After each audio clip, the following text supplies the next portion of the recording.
लागल लागल झुलनिया में धक्का। लागल लागल झुलनिया में धक्का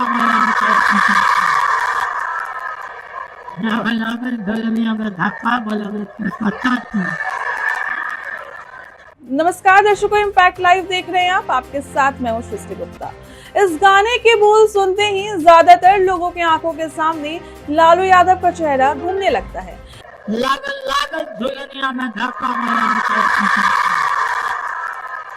वे मौजूदा चुनाव में भी इस गाने के बोल को सुनाकर अपने समर्थकों को मंत्रमुग्ध कर दे रहे हैं। देखिए तो लोकसभा चुनाव में एनडीए का नारा है बिहार में 40 के 40 और देश में अब की बार 400 पार।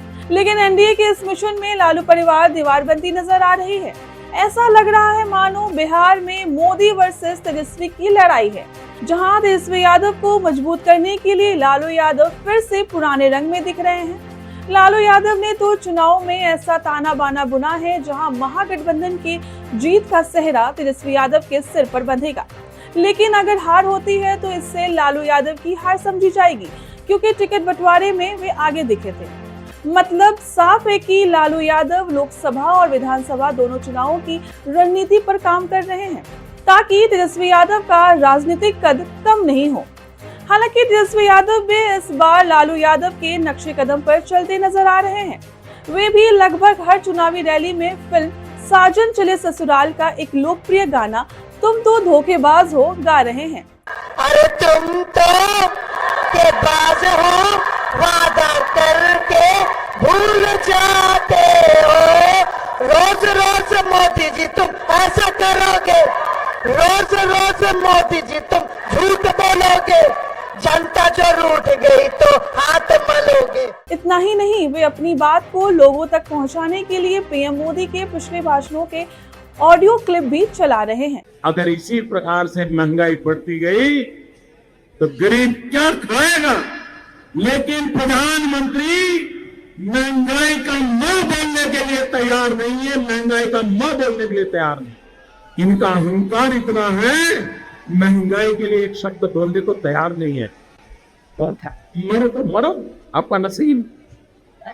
अरे गरीब के घर में चूल्हा नहीं जलता है, बच्चा रात रात रोता है, मौसी पी के सोती है, और देश के नेताओं को गरीब की परवाह तक नहीं। जिसमें उन्होंने बिहार पर विशेष ध्यान देने, हर साल युवाओं को 2 करोड़ नौकरियां देने, कथित तौर पर विदेशी बैंकों में जमा काला धन को वापस लाने और बढ़ती महंगाई पर लगाम लगाने का वादा किया है।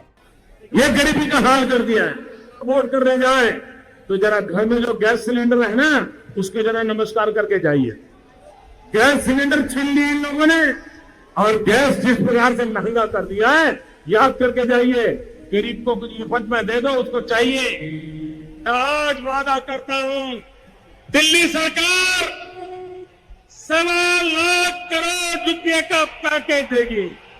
स्पेशल स्टेटस की बात हो, स्पेशल अटेंशन की बात हो, जो भी करने की आवश्यकता होगी दिल्ली में आने वाली नई सरकार तो उसकी वो प्राथमिकता होगी। यहाँ पर एक उधर की चीनी की मिल थी, काले क्यों लगते भाई? गन्ना करने की खेती करने वाले किसान का क्या हुआ? हिंदुस्तान के एक एक गरीब आदमी को मुफ्त में 15-20 लाख रुपए भी मिलते हैं। एक एक पाई हिंदुस्तान की वापस लाई जाएगी। मैंने सिर्फ देश से 50 दिन मांगे हैं, 50 दिन। अगर 30 दिसंबर के बाद कोई मेरी कमी रह जाए, कोई मेरी गलती निकल जाए, कोई मेरा गलत इरादा निकल जाए, आप जिस चौराहे में मुझे खड़ा करेंगे, मैं खड़ा होकर के देश जो सजा करेगा वो सजा भुगतने के लिए तैयार। झूठ बोलो, बार बार झूठ बोलो, जो भी बोल सकते हैं सब झूठ बोलो, जहां भी बोल सकते हैं झूठ बोलो, जितनी बार बोल सकते हैं झूठ बोलो, किसी भी विषय पर बोलो तो सिर्फ और सिर्फ झूठ बोलो। एक ही काम, झूठ बोलो, झूठ बोलो, झूठ बोलो, बार बार बोलो, बार बार बोलो, बार बार बोलो, हर जगह पे बोलो।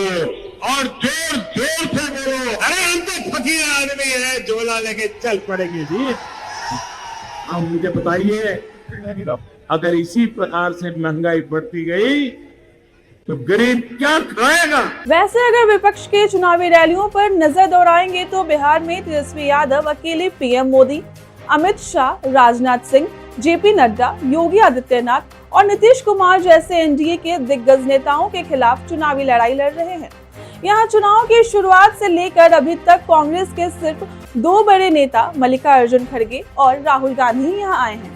इसके बाद कोई भी बड़ा नेता बिहार में नजर नहीं आया। ऐसे में माना जा सकता है कि विपक्ष के चुनाव प्रचार की पूरी जिम्मेदारी कहीं न कहीं तेजस्वी यादव पर है। इन सब के बीच राजनीतिक जानकारों का ऐसा कहना है कि जिस तरह से आरजेडी और जेडीयू के गठबंधन की सरकार में राज्य में नौकरियों की बहार देखने को मिली, इससे तेजस्वी यादव की छवि पहले से ज्यादा मजबूत हुई है। वहीं नीतीश कुमार के अचानक ही महागठबंधन से अलग होने से कुछ सहानुभूति भरे वोट भी आरजेडी के हिस्से में आ सकती है।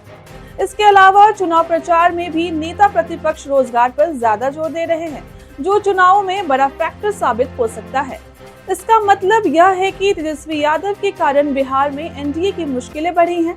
इसके साथ ही लालू यादव भी कभी एक्स पर पोस्ट के माध्यम से तो कभी अपने पुराने अंदाज में गाए गए गाने के माध्यम से वोटरों को रिझाने का प्रयास कर रहे हैं। अब देखना यह है कि राज्य में जनता का ज्यादा समर्थन महागठबंधन और एनडीए में से किसको मिलता है। ऐसे ही तमाम खबरों के लिए देखते रहे इम्पैक्ट लाइव को। शुक्रिया।